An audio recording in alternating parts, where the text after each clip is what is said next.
পর্যন্ত এই সংখ্যাগুলোকে তুমি হচ্ছে 8 বিট দ্বারা কাজ করতে পারবা। যদি এর চেয়ে বড় সংখ্যা হয়, সাপোজ 130 হইল, তখন অবশ্যই তোমাকে 16 বিট নিয়ে কাজ করতে হবে। 16 বিট নিয়ে কাজ করতে হবে। এখানে প্রথম বিটটা থাকবে চিহ্ন বিট, আর বাকি 15টা বিট থাকবে তোমার এই যে সংখ্যা নির্ধারণ করার জন্য।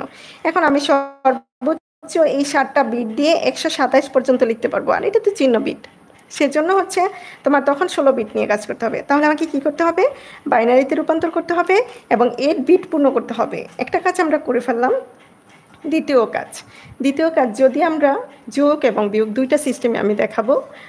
টুস কমপ্লিমেন্ট পদ্ধতিতে যোগ করো এবং টুস কমপ্লিমেন্ট পদ্ধতিতে বিয়োগ করো। যদি যোগ করতে হয়, যোগ করলে হচ্ছে সরাসরি যোগ করব। যদি তোমরা নোটটা লিখে ফেলো, যদি যোগ হয় তবে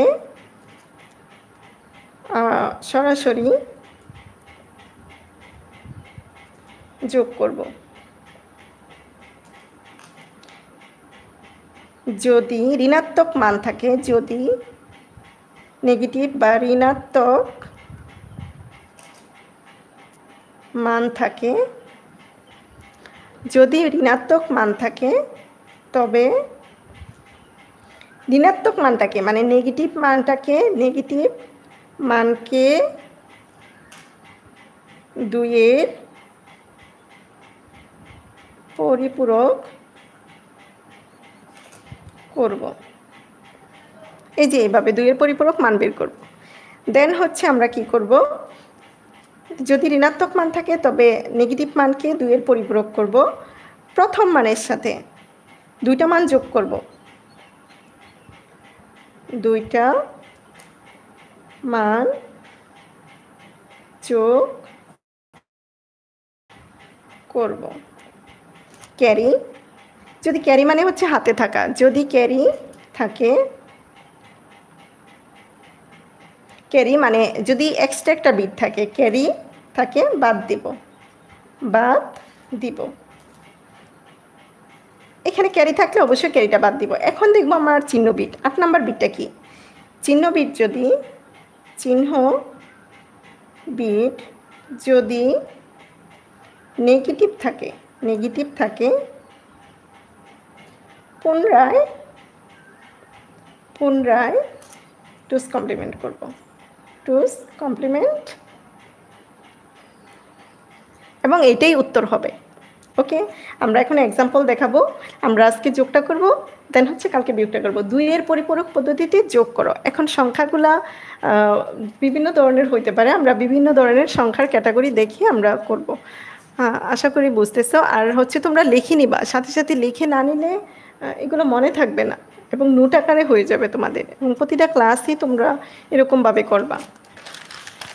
ওকে, আমরা যদি 2-এর পরিপূরক পদ্ধতিতে বিয়োগটাই বেশি আসে, তো আমরা টুস কমপ্লিমেন্ট পদ্ধতিতে যোগ করো। যদি এরকম হয়, তাহলে আমি যদি সংখ্যা দিয়ে দেখাই, তাহলে মনে করো সাপোজ আমরা হচ্ছে 5 আর 7 যোগ করব। প্লাসের 5 আর হচ্ছে প্লাসের 7, এটা হইতে পারে প্লাসের 5 হইতে পারে, মাইনাসের 7 হইতে পারে, মাইনাসের 5 হইতে পারে, প্লাসের 7। আমি একই সংখ্যা দিয়ে করতেছি কারণ হচ্ছে বোঝানোর জন্য। মাইনাসের 5 হইতে পারে, মাইনাসের 7 হইতে পারে। এখন এইগুলো বলছে আমাকে যোগ করার জন্য, এই সংখ্যাগুলো বলছে আমাকে যোগ করার জন্য। আচ্ছা, যোগ করার জন্য হলে কি করতে হবে আমি একটু দেখাই, একটু সিরিয়াস দেখো, কারণ হচ্ছে খুবই সিক্রেট টপিকস এগুলা। এখন যদি যোগ করে, তাহলে এই দুটো সংখ্যাকে আমাকে কি করতে হবে? যোগ করতে হবে। এখন এটাকে ফাইনালি আমার কি সংখ্যা দাঁড়ায়?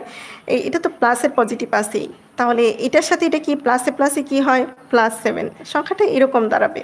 যদি এটাতে প্লাস দেই তাহলে কি দাঁড়াবে? প্লাসের 5 তো আছেই, প্লাসে মাইনাসে -7 হয়ে যাবে, এই সংখ্যাটা হয়ে যাবে -7।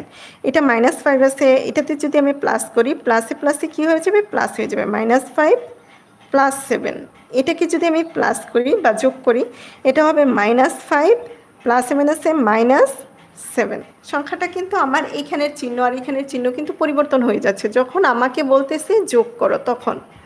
যখন বলতেছে যোগ করো, তখন কিন্তু এটা চেঞ্জ হয়ে যাচ্ছে।